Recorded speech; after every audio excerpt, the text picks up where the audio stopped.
Welcome to Kanishka IAS. I am Mahender Reddy. మనకు group 1 prelims అంటే TSPSC group 1 ప్రిలిమ్స్లో ఒక టాపిక్ కలదు.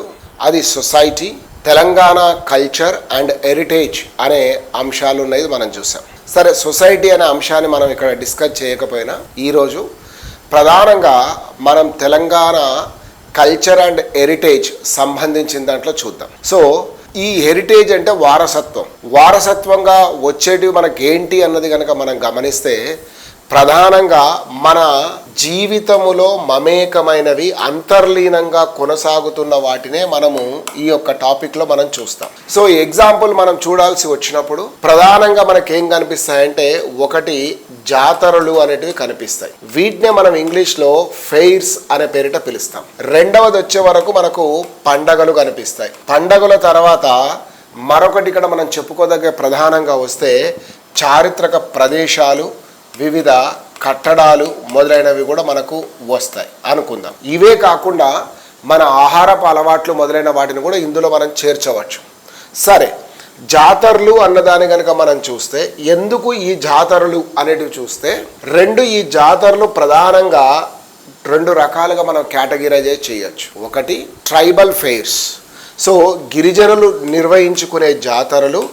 కానీ ఆధునిక కాలానికి వచ్చే వరకు గిరిజనుల కంటే ఎక్కువగా ఈ యొక్క గిరిజనేతరులే సందర్శించుకుంటున్నారు అన్నది మనకు తెలుస్తుంది. ఈ ట్రైబల్ ఫెయిర్స్లో అత్యంత పెద్దవి, గొప్పగా మనకు కనిపిస్తున్నది ఏంటంటే, ఒకటి మేడారం దగ్గర జరిగే సమ్మక్క సారలమ్మ గారి యొక్క గొప్ప ట్రైబల్ ఫెయిర్. ఇది దాదాపు ఒక మినీ కుంభమేళ లేదా దక్షిణాది కుంభమేళగా చెప్పొచ్చు. 2 సంవత్సరాలకు ఒకసారి ఈ యొక్క ఫిబ్రవరి మాసంలో, వైశాఖ మాసంలో జరుగుతుంది.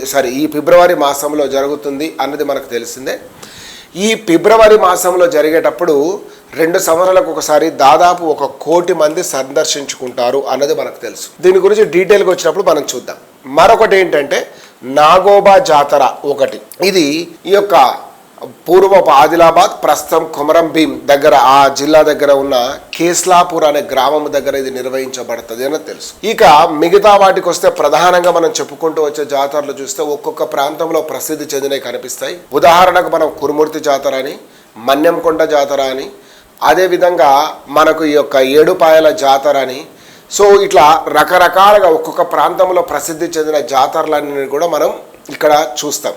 సో నల్గొండ జిల్లాకు వచ్చే వరకు మనం గొల్లగట్టు జాతర మొదలైనవన్నీ కూడా మనకు కనిపిస్తాయి. ఇక పండగలు అనే వరకు మనకేంటంటే, ప్రధానంగా ఇక్కడ తెలంగాణ సమాజంలో హిందువులు, వారితో పాటు ముస్లింలు, అదేవిధంగా క్రైస్తవులు, వీరికి బౌద్ధులు మరియు జైనులు మరియు జొరాస్ట్రియన్లు, యూదులు మొదలైన వాళ్ళందరూ కూడా ఇక్కడ ఎంతో కొంత కలరు అన్నది మనం చూస్తాం. సో హిందువులు, ముస్లింలు, క్రైస్తవులు, బౌద్ధులు, జైనులు, జొరాస్ట్రియన్లు అంటే పార్షీలు, యూదులు మొదలైన వాళ్ళందరూ జుడాయిజం, యూదాస్, వీళ్ళకు సంబంధించిన పండగలు చూస్తాం. ఉదాహరణకు ఈ యొక్క జాతరలు ఎందుకు నిర్వహించబడతాయంటే ఒక రీక్రియేషన్ వంటి. పండగలు ఎందుకు నిర్వహించబడతాయంటే, ఏదైనా సాధారణంగా వ్యవసాయం చేసుకునే వాడికి వ్యవసాయ ప్రారంభ కాలంలో కానీ, లేదా వ్యవసాయం గడిచిపోయిన తర్వాత లక్ష్మీదేవి అంటే పంట ఇంటికి వచ్చిన తర్వాత జరిగే ఉత్సవం కానీ, లేదా ఆయనకి ఏదైనా శుభకార్యం, ఒక దుష్టశక్తిని అంతమొందించిన దానికి గుర్తుగా కానీ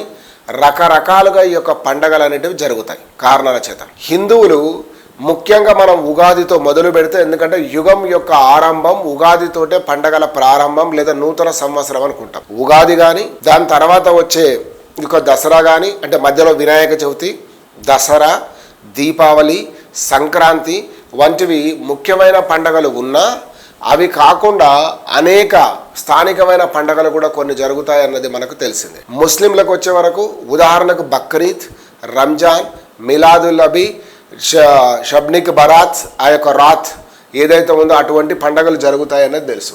క్రైస్తవులు ప్రధానంగా ఒకటి గుడ్ ఫ్రైడే, ఈస్టర్ డే, వీటన్నిటికంటే గొప్పగా వాళ్ళు క్రిస్మస్ అనేది నిర్వహించుకుంటారన్నది తెలిసిందే. క్రైస్తవులు ఉన్నారు. తర్వాత బౌద్ధులకు వచ్చే వరకు వాళ్ళు ఏంటంటే ఈ యొక్క ప్రధానంగా ఈ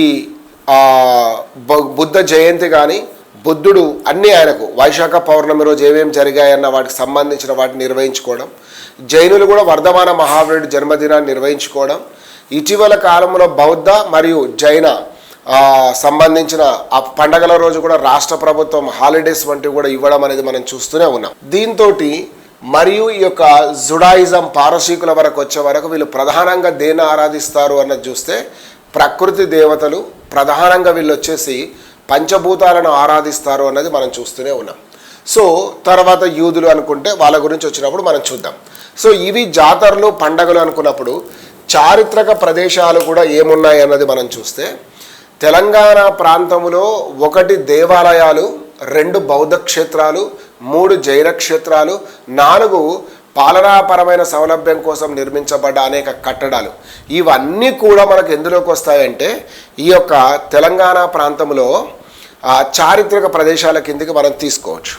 సో అలా ఒక్కొక్క దానికి సంబంధించింది మనం క్రమంగా చర్చిద్దాము.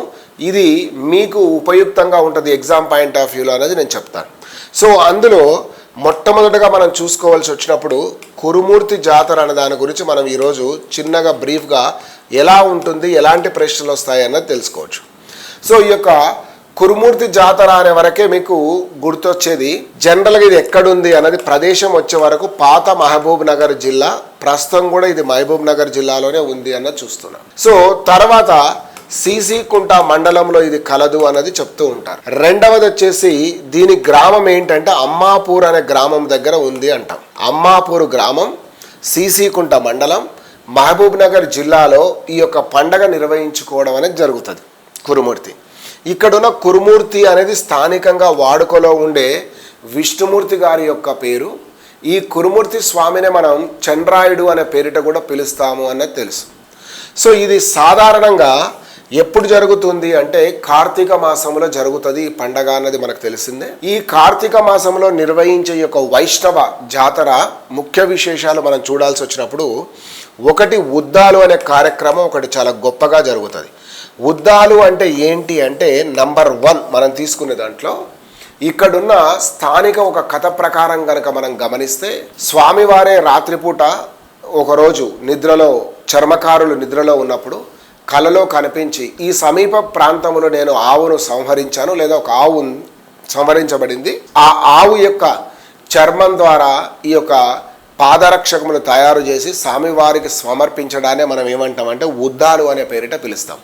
This is the 1. రెండవది ఈ జాతరలో మరొక గొప్ప కార్యక్రమంగా ఏం చెప్తారంటే దాసంగాలు అని పెడతారు. దాసంగాలు అంటే ఏం లేదు, మళ్ళీ ఇది కొంచెం బోనాల్లా కొంత కనిపిస్తుంది.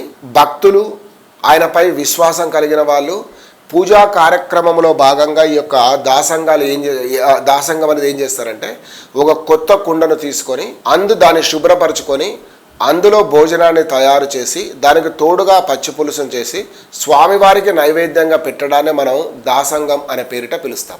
సో ఇది ఒకటిగా మనం భావించవచ్చు. సో ఎగ్జాంపుల్గా మీకు ఒకటి చెప్పాను. రోజువారీగా మనం వివిధ ముఖ్యమైనవి ఎగ్జామ్కు ఉపయోగపడేటివి మనం చర్చిద్దాం అన్నది చూద్దాం. Thank you all. Will meet tomorrow with same time. Thank you.